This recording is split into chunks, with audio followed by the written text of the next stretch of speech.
Delhi పేలుడులో mystery ఏంటంటే doctor Umar అనేవాడే car నడిపాడని తేలింది.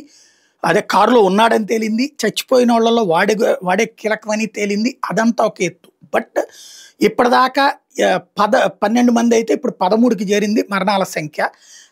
జలీల్ అనేటటువంటి వ్యక్తి ఆసుపత్రిలో చనిపోవడంతో. అయితే 4 శరీరాలకు సంబంధించి మాంసపు ముద్దలుగా ఉండిపోయినాయి. ఆ మనుషులెవరో ఇంతవరకు తెలియలేదు. ఆ చనిపోయిన వాళ్ళెవరన్నది. అందులో అంత ముద్దలుగా మారిపోయినంటే ఆ పక్కనే పేలుడు జరిగినట్టు. అది దారిన పోతా జరిగిందా? లేకపోతే ఈ వెహికల్‌లోనే ఉండటం వల్ల జరిగిందా? ఏం జరిగిందన్నటువంటిది తెలియాలి. అది ఇప్పుడు తేలాల్సింది. అంటే ఉమర్‌తో పాటుగా మరి ముగ్గురు తీవ్రవాదులా? లేకపోతే ఉమర్ పేల్చినటువంటి సందర్భంలో ఆ పక్కనున్న వాళ్ళెవరన్నా చనిపోయారా?